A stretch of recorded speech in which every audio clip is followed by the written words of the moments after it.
Because the fundamental question being put to us is, so the people of Cuba are suffering. The people of Cuba are going through a difficult economic time. I would argue that they've done so for 62 years. Why don't we get rid of the embargo? It would make life easier for them. And I want to address it. I want to address it especially to those that are not as familiar with this issue. First of all, let me begin by saying there are no American ships blockading Cuba, surrounding the island of Cuba. In fact, Cuba, frankly, does not have an embargo in the way people think. Cuba trades with the whole world. For example, Cuba every year exports $1.2 billion, which doesn't sound like a lot, but it's a lot for an island of 11 million people, okay? They export $461 million to China, $127 million to Spain, $65 million to the Netherlands, $64 million to Germany. This is not a country that's isolated. They trade with every country in the world. They export $5.3 billion a year. With Spain alone, they import, $1 billion from Spain. Another $790 million from China, $327 million from Italy, $285 million from Canada and from Russia. So they import over $5 billion, they export over $1.2 billion. Cuba is not isolated. They trade with every country. This regime trades with virtually every country on the planet. You know who else they trade with? The United States of America. Cuba trades with the United States of America. They import almost $280 million a year, almost as much as they do with Canada and Russia. And no one accuses Canada and Russia of having a blockade on Cuba. 66% of the chicken that's eaten in Cuba, which is the staple protein in Cuba, comes from the United States. Half their soybeans come from the United States. There is only one blockade in Cuba, and it is the blockade that this regime has imposed on its people. Now, yesterday, the President announced, or the White House announced, they're going to stand up some remittances group to try to figure out how do we make it easier for relatives to send money to their relatives on the island of Cuba. Well, that work group is going to not have a long time to meet. They're not going to have to meet for very long because U.S. law allows that now. It is not illegal to send money to your relatives in Cuba. The only thing that's prohibited is you can't send the money through this bank that the Cuban military set up in Panama. That's the only thing that's prohibited. And to the extent money can't reach the people of Cuba is because they refuse to allow anyone other than that bank to do these remittances. And by the way, they've prohibited depositing dollars. Here's how it works for them. You send your relative $100, they take 10% of it, then they take the dollars, they don't let them deposit it, they pocket the dollars, and they give them this worthless Cuban currency. So they have the dollars, so they can buy things for themselves and on the global market. So the blockade, to the extent that there's something that's preventing remittances directly to the Cuban people, it's not U.S. policy, it's regime policy. They're the ones that need a work group. How about this argument that there's a blockade on travel? If only more American tourists could go to Cuba.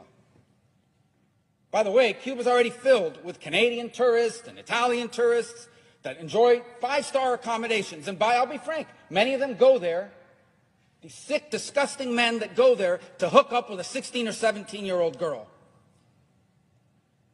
But that said, they talk about travel to Cuba. Well, let me tell you something. Travel's allowed now. An American can go to Cuba.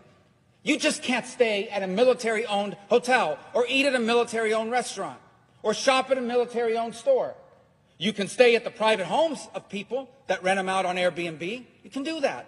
You can eat at a restaurant that's owned by a private person. You can shop at stores that are owned by private people. The reason why they have nowhere to stay, nowhere to eat, and nowhere to shop is not U.S. policy. It's that the Cuban regime won't allow privately owned hotels, privately owned shops, privately owned stores. They won't allow it. Privately owned restaurants. They're the ones that have a blockade on travel, not the United States. What about medicine? That's another thing they put out there. This is so cruel. We don't allow medicine in. Do you know what the Cuban regime announced last week? This is what they announced on their national television. We are going to lift the ban on the importation of medicine. What? You mean there was a Cuban ban, a regime ban on importing medicine? Yes, there was. They're the ones that weren't allowing medicine in. And to the amount they were allowing it in, they were putting a tariff on it. So there's no blockade on medicine. We sell the medicine. And you can donate medicine, unlimited amounts under U.S. law. If there's a blockade on medicine, it's the regime's blockade. The other one I hear is the internet. I support the internet. Why don't we allow, I heard somebody say this to me yesterday, why don't we allow American companies to go and provide internet? Then they would have internet. It's the embargo. And these people don't know what they're talking about. They literally are just parroting stupid, ridiculous talking points. Because the law on the U.S. and trade with Cuba specifically exempts telecoms. AT&T, Verizon, Sprint, every American telecom can go into Cuba tomorrow and offer phone and internet service. You know why they can't? Not our law.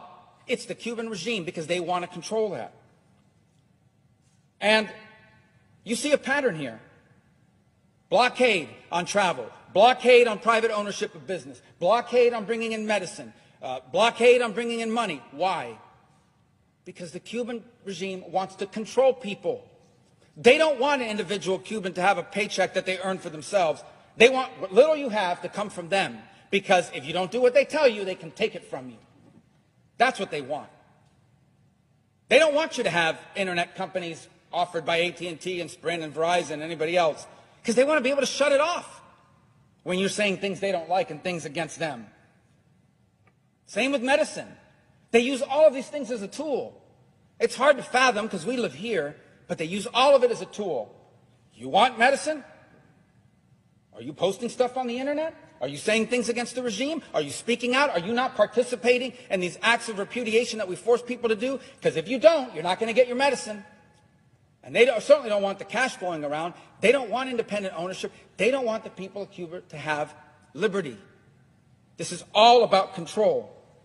All about control. And by the way, in the law that codified the embargo, it has a clause that automatically triggers the end of the embargo. And you want to know what this tough standard is that's in the law? Free the political prisoners, free press, free and fair elections, multi-party elections. The regime does those three things, the embargo ends automatically. Automatically. There is no embargo on Cuba. There is an embargo on the Cuban regime, an embargo on the companies they own. Because what they wanted to do is they wanted to take the Obama opening, funnel all that money through their companies. People say their Spanish companies own hotels. They don't own the hotels in Cuba. The regime owns the hotels. These hotel chains that open in Cuba on the beaches, they don't even pay their employees. They pay the Cuban government. The Cuban government pays the employees. Control. So the bottom line is this. Anybody who stands up and says there's an embargo, there's a blockade by the United States and it's cruel and it's causing all these policies is one of two things. They don't know what they're talking about and they're just parroting some talking point, or they're liars. That's the only two options. This is not about an embargo. The people of Cuba did not take to the streets, did not have their head cracked open, did not have their kids arrested and put in jail. Mothers who tomorrow plan to march in Cuba because they don't know where their children are. Arrested, they don't know where their kids are. They broke into homes, they grabbed 16-year-old boys, they gave them a bat, they said you're going halfway across the country to beat people up in the street. They didn't stand up against all those things because of an embargo or because they wanted remittances. They stood up because they wanted liberty. Libertad. That's what they wanted. That's what they're telling us. Why don't we listen to them? They told us what they want. They want libertad. They want liberty. And if there are any people on this earth that should understand that, it should be Americans.